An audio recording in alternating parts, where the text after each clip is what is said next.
करण की पूरी family hospital में डॉक्टर के बाहर आने का इंतजार कर रही थी। शांति घबराहट में शालिनी का हाथ थामे बैठी थी। बाकी भी सब बुत बने बैठे हुए थे, क्योंकि आरव से तुलसी के जिंदा होने का सच जानकर सबके चेहरों का रंग उड़ गया था। कोई किसी से बात नहीं कर पा रहा था। मधु भी रणबीर और तुलसी के बारे में जानकर एक कोने में दीवार से टिककर खड़ी थी। तभी करण पानी का ग्लास लेकर वहां आया। मधु, पानी पी लो। मधु ने कोई जवाब नहीं दिया। करण ने पानी का ग्लास वहीं पास ही एक टेबल पर रखा और उसके पास आकर बोला, मधु, मैं तुम्हें बहुत पहले ही रणबीर जीजू और तुलसी दी के बारे में बताना चाहता था, पर ये सोचकर नहीं बता पाया कि कहीं मेरे तुम्हें कुछ भी बताने से जीजू और तुलसी दी की कुर्बानी जाया ना हो जाए। राधिका दी को ये पता ना चल जाए कि जोया दी ही रणबीर जीजू की तुलसी है। मुझे सिर्फ राधिका दी के बच्चे की सही सलामत इस दुनिया में आने का इंतजार था। एक बार दी का बेबी इस दुनिया में आ जाता तो मैं उन्हें और बाकी सबको तुलसी दी की हालत के बारे में बता देता, पर शायद किस्मत को कुछ और ही मंजूर था। तुलसी दी इसी हॉस्पिटल में है और मैंने उनसे प्रॉमिस किया था कि मैं तुम्हें उनसे जरूर मिलवाऊंगा। तुम मिलोगी ना उनसे? नहीं, मधु ने बिना उसकी ओर देखे जवाब दिया। करण उसे हैरानी से देखने लगा। मधु ने नजरें उठाकर उसकी ओर देखा और बोली, करण, मैं आपकी तरह स्ट्रांग नहीं हूँ। जीजू और तुलसी दी की दर्द भरी प्रेम कहानी जानने के बाद मुझसे ना दी को इस हालत में देखा जाएगा और ना ही जीजू को उनके लिए तड़पते देखा जाएगा। सच जानकर मैं खुद अपने आप को नहीं संभाल पा रही हूँ, तो उन्हें कैसे सहानुभूति दूं? मैं नहीं मिलना चाहती तुलसी दी से, नहीं मिलना चाहती करण। वो इतना कहकर पलट गई और उसकी आंखों से आंसू बहने लगे। करण ने उसकी दोनों बाहें पकड़ी और उसे अपने करीब लाकर बोला, तुम्हें दी से मिलना होगा मधु, क्योंकि उनकी आखिरी कुछ ख्वाहिशों में एक ख्वाहिश तुमसे मिलना भी है। तुम्हें अभी और इसी वक्त तुलसी दी से मिलना होगा।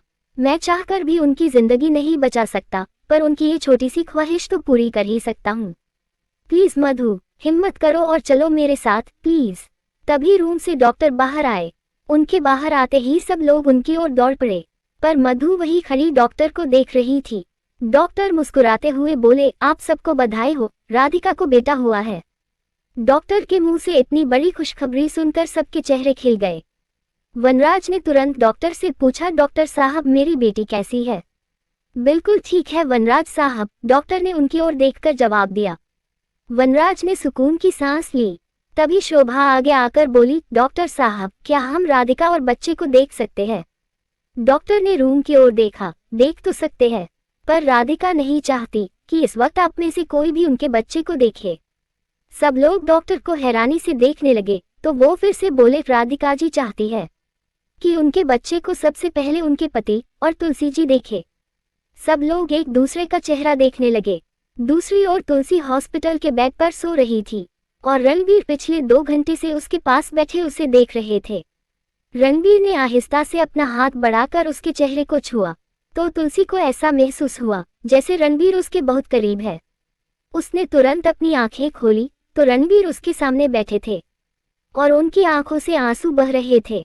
उसने रणबीर को छूने के लिए अपना हाथ ही सोचकर बढ़ाया कि शायद वो रणबीर को इमेजिन कर रही है, पर उसने जैसे ही रणबीर के गाल को छुआ तो रणबीर ने उसकी हथेली अपनी दोनों हथेलियों से थाम ली और उसे चूमते हुए रोने लगे।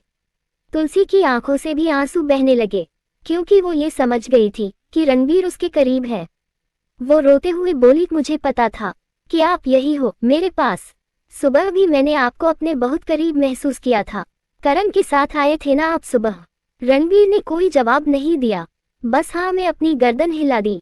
तुलसी की आंखों से आंसू झलकने लगे और वो रुआदी सी आवाज में बोली, जब सुबह खुद पर काबू करके मुझसे बिना मिले चले गए थे आप, तो अब अपना वादा क्यों तोड़ा आपने ठाकुर साहब?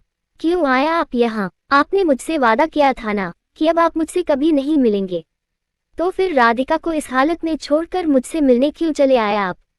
क्योंकि हम बहुत प्यार करते हैं आपसे तुलसी, और हम आपको इस हालत में अकेले नहीं छोड़ सकते। और अगर फिर भी आप हमें अपना वादा याद दिलाना चाहती है, तो हम आपको बता देते हैं कि हम यहाँ अपनी मर्जी से नहीं, बल्कि राधिका के कहने पर आए हैं। उन्होंने हमें अपनी कसम देकर आपके पास भेजा है, इसलिए अब हम आपकी एक नहीं सुनेंगे, यही रहेंगे हम आपके पास, आपके साथ। अब जिंदगी की आखिरी सांस तक हम आपका साथ नहीं छोड़ेंगे। और खबरदार, जो आपने हमें खुद से दूर जाने के लिए कहा, समझिए आप रणबीर की बातें सुनकर तुलसी के रोते हुए चेहरे पर हल्की सी मुस्कुराहट आ गई। वो आहिस्ता से बोली, मेरे पास आइए ना ठाकुर साहब। रणबीर उसके करीब आए तो वो फिर से बोली, थोड़ा और पास आइए। रणबीर उसके और करीब आए। दोनों के चेहरों के बीच बस थोड़ा सा ही फासला रह गया था। रणबीर ने रोते हुए उसके माथे को चूमा तो तुलसी बहुत प्यार से उन्हें देखने लगी। उसने भी बहुत प्यार से रणबीर के माथे को चूमा और फिर बोली, सच कहूं तो मुझे आपके ही आने का इंतजार था। मैं बस भगवान से यही मांग रही थी कि शायद आपके बच्चे को तो मैं नहीं देख सकूंगी, पर मुझे इतना वक्त जरूर दे दे कि बस एक आखिरी बार मैं आपको देख सकूं। तुलसी ने इतना कहकर अपने गाल से रणबीर के गाल को छुआ और फिर से बोली, आपको छू सकूं, आपको महसूस कर सकूं, बस यही चाहा था मैंने। रणबीर ने उसे अपनी बाहों में भर लिया। हमें छोड़कर मत जाए तुलसी, हम नहीं जी सकेंगे आपके बिना, प्लीज मत जाए। तुलसी उनके बालों में अपनी उंगलियां घुमाते हुए बोली, जाना तो मुझे पड़ेगा ठाकुर साहब, क्योंकि मैं जाऊंगी नहीं तो आप राधिका को कभी अपनी पत्नी का दर्जा नहीं देंगे। उन्हें वो प्यार कभी नहीं मिलेगा जिसकी हकदार हर पत्नी होती। और फिर मैं तो मर कर भी आपके दिल में एक खूबसूरत याद बनकर हमेशा जिंदा रहूंगी। बस आपको मुझसे किए वादे निभाने होंगे। राधिका को हमेशा खुश रखिएगा। आपके बच्चे को मेरे हिस्से का भी प्यार दीजिएगा। अपने हिस्से का प्यार तुम खुद हमारे बच्चों को दोगी तुलसी। तभी राधिका बोली। उसकी आवाज सुनकर रणबीर ने तुरंत पलटकर देखा तो उसके सामने राधिका एक छोटे से बच्चे को गोद में लिए खड़ी थी और मधु ने उन्हें थामा हुआ था। राधिका की गोद में बच्चे को देखकर रणबीर तुरंत तुलसी के पास से उठ खड़े हुए और राधिका की ओर बढ़ने लगे। उनके चेहरे पर आंसुओं के साथ मुस्कान भी थी। वो बच्चे को देखने जा ही रहे थे कि तभी राधिका ने अपना हाथ दिखाकर उन्हें रोक दिया। वहीं रुक जाइए रणबीर, प्लीज वहीं रुक जाइए, क्योंकि इस बच्चे को देखने का सबसे पहला हक उस इंसान का है जिसकी कुर्बानियां इस बच्चे को सही सलामत इस दुनिया में ले आई है। इस बच्चे को सबसे पहले तुलसी देखेगी और वही इसे सबसे पहले अपनी गोद में भी लेगी। ये सब सुनकर तुलसी की आंखों से खुशी के आंसू बहने लगे। वो उठने की कोशिश करने लगी तो रणबीर ने तुरंत उसे अपनी बाहों का सहारा दिया और बैठने में उसकी मदद की। राधिका भी आंखों में आंसू लिए उसके पास आई और अपने बच्चे को उसकी गोद में देकर बोली, ये लो तुलसी, अपने ठाकुर साहब का बच्चा। यही ख्वाहिश थी ना तुम्हारी कि तुम मेरा और रणबीर का बच्चा देखकर इस दुनिया से जाओ, तो हमने तुम्हारी ये ख्वाहिश पूरी कर दी। पर तुम इस दुनिया से चली जाओ इसलिए नहीं, बल्कि इसलिए ताकि तुम जल्दी से ठीक होकर हमारे साथ हवेली चलो और खुद इस बच्चे का ख्याल रखो। पर तुलसी तो आंखों में आंसू लिए सिर्फ बच्चे को देखकर मुस्कुरा रही थी। उसने बहुत प्यार से बच्चे के माथे को चूमा और फिर से उसे निहारने लगी। करण की पूरी फैमिली भी वहां आ गई थी। तुलसी ने बच्चे को रणबीर को दिखाया और बोली, ठाकुर साहब, ये बच्चा अब मेरा सपना बन चुका है, इसलिए मैं चाहती हूँ कि आप इस बच्चे को दुनिया की हर खुशी दे, इसे बहुत प्यार करें, इसके हर सपने को सच करें। इस बच्चे का पिता, इसका दोस्त बनकर आप हमेशा इसका हमसाया बने रहे। रणबीर ने भी बहुत प्यार से बच्चे के सिर पर हाथ फेरा। हम आपसे वादा करते हैं तुलसी कि हम इसे इतना प्यार करेंगे जितना किसी पिता ने अपने बच्चे से ना किया हो। हम वादा करते हैं। तुलसी ने मुस्कुराते हुए राधिका की ओर देखा। राधिका, हमारे पास आइए ना। मधु ने उसे संभाल कर तुलसी के पास बैठाया तो तुलसी ने फिर से बच्चे के माथे को चूमा और उसे राधिका की गोद में देकर बोली, राधिका, जिस तरह ये बच्चा आपका है उसी तरह ठाकुर साहब भी सिर्फ आपके ही पति है। मेरा उनके साथ रिश्ता अगर मोहब्बत का है तो आपके साथ शादी का है, और शादी का रिश्ता हमेशा से मोहब्बत पर भारी पड़ता आया है, इसलिए आज मैं आपके रणबीर को आपको सौंपती हूँ। उसने इतना कहकर रणबीर की आंखों में देखते हुए उनकी हथेली थामी और राधिका के हाथ में थमाकर बोली, मुझे माफ कर दीजिएगा राधिका, मैं कभी भी आपके और ठाकुर साहब के बीच नहीं आना चाहती थी। मैं तो उनसे दूर जाना चाहती थी, पर मेरे कदमों ने मेरा साथ छोड़ दिया और मैं इतनी लाचार हो गई कि ठाकुर साहब से दूर जा ही नहीं सकी। मैं ये भी जानती हूँ कि मैं आपकी तकलीफ की वजह बन गई हूँ, पर मेरा यकीन कीजिए राधिका, मैं ऐसा कभी नहीं करना चाहती थी। मैं तो बस कुछ मत कहो तुलसी। तभी राधिका उसे बीच में टोकते हुए बोली। उसने तुलसी के गाल को छुआ। तुम्हें आराम की जरूरत है तुलसी, तुम सिर्फ आराम करो, क्योंकि तुम्हें जल्दी से ठीक होकर अपने घर लौटना है। रणबीर तुम्हारे थे, तुम्हारे हैं और हमेशा तुम्हारे ही रहेंगे। अब तुम्हें तुम्हारे हिस्से की सारी खुशियां मिलेगी। तुलसी ये सब सुनकर मुस्कुरा दी और राधिका की हथेली थामकर बोली, राधिका, अगर किस्मत में खुशियां होती तो बहुत पहले मुझे मिल चुकी होती, और वो सब कभी होता ही नहीं जो हुआ है। आज मैं यहाँ नहीं होती। मैं मानती हूँ कि मैं ठाकुर साहब से बहुत प्यार करती हूँ, और ये मेरी खुशकिस्मती है कि आज तुम्हारी वजह से मुझे इनकी बाहों में अपनी आखिरी सांसें लेने का मौका मिल रहा है।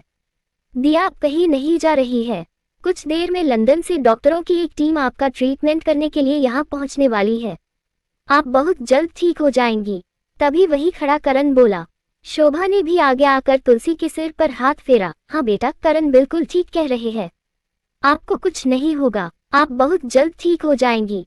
तुलसी ने मुस्कुराते हुए उनकी हथेली थामी और उसे चूमकर बोली, दादी, आज आप सबको यहाँ देखकर मुझे पहली बार इस बात का अफसोस नहीं हो रहा कि मैं इस दुनिया से जा रही हूँ, क्योंकि जिंदगी के आखिरी पलों में ही सही महादेव ने मुझे सब कुछ दे दिया, इसलिए अब मैं सुकून से इस दुनिया से जा सकती हूँ। तुलसी को ऐसे देखकर सबकी आंखें नम हो गई। राधिका ने उसे अपने गले से लगा लिया। रणवीर की आंखों से भी आंसू झलकने लगे। तभी तुलसी की नजर करण के पीछे खड़ी मधु पर पड़ी। मधु, मेरे पास आओ ना। तुलसी के मुंह से अपना नाम सुनकर मधु की आंखों से भी आंसू झलक आए। वो तुलसी के पास जाने की हिम्मत नहीं जुटा पा रही थी। तभी तुलसी फिर से बोली, मधु आओ ना। मधु ने करण की ओर देखा तो उसने उसे तुलसी के पास जाने का इशारा किया। मधु आहिस्ता आहिस्ता उसकी ओर बढ़ने लगी और फिर उसके पास आकर बैठी। तुलसी ने उसके चेहरे को अपनी दोनों हथेलियों से छुआ और उसके माथे को चूमकर बोली, जितनी खूबसूरत आप तस्वीरों में दिखती है मधु, उससे कहीं ज्यादा खूबसूरत आप अब लग रही है। मधु का रोना और बढ़ गया। उसे रोते देख तुलसी ने उसके आंसुओं को पोंछा। मधु, करण से मेरा खून का रिश्ता नहीं है, पर मैंने उसे हमेशा अपने सगे भाई से भी ज्यादा बढ़कर माना है। जब उसने मुझे तुम्हारे बारे में बताया था तो तुमसे मिलने की ख्वाहिश ने भी मेरे मन में जन्म ले लिया, और आज देखो, भगवान मुझ पर कुछ ज्यादा ही मेहरबान हो गए। जो उन्होंने मुझे तुमसे भी मिला दिया। नहीं दी, भगवान तो मुझ पर मेहरबान हुए हैं जो मुझे आपसे मिलवाया उन्होंने। मैं करण से बहुत प्यार करती हूँ दी, पर प्यार की सच्ची परिभाषा मैंने आज जानी है। आपके और जीजू के प्यार के सामने मेरा प्यार बहुत छोटा हो गया।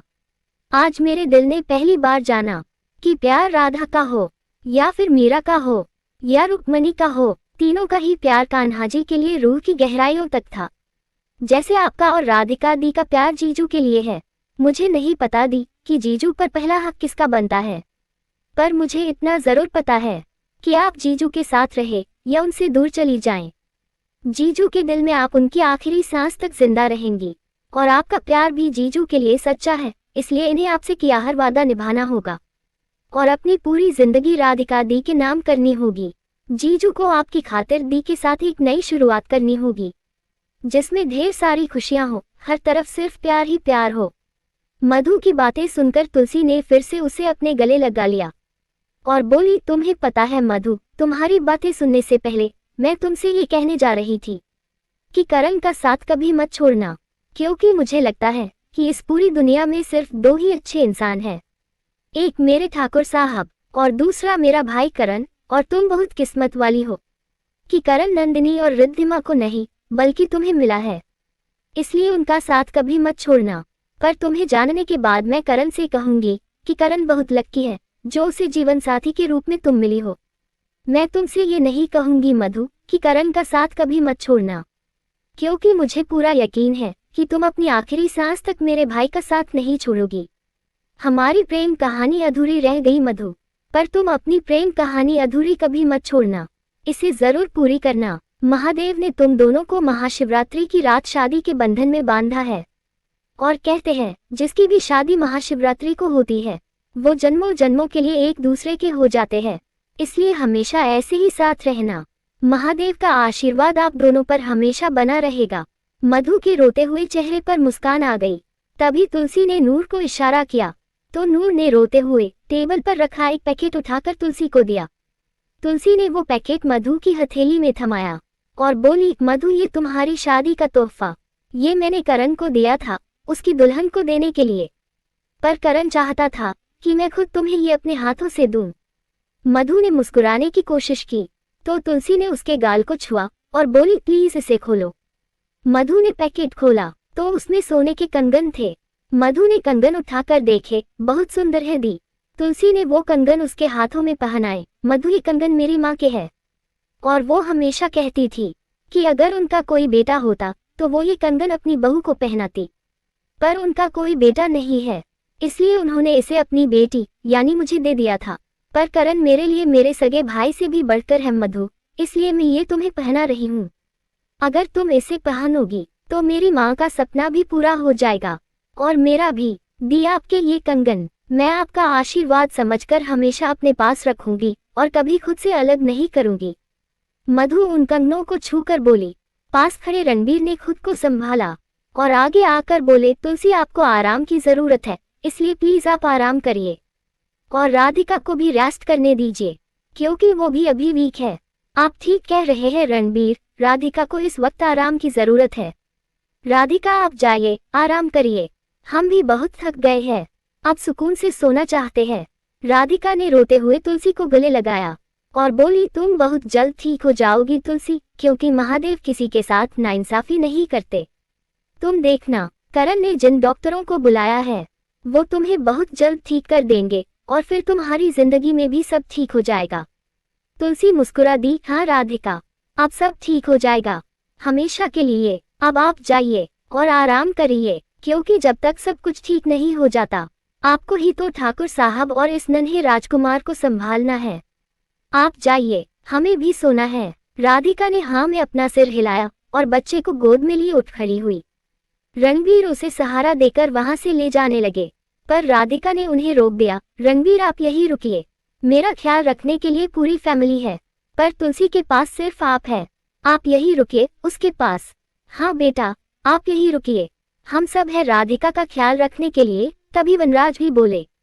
राधिका ने रणबीर को रुकने का इशारा किया तो उन्होंने पलटकर तुलसी की ओर देखा, जो उन्हें ऐसी नजरों से देख रही थी जैसे फिर कभी नहीं देख पाएंगी।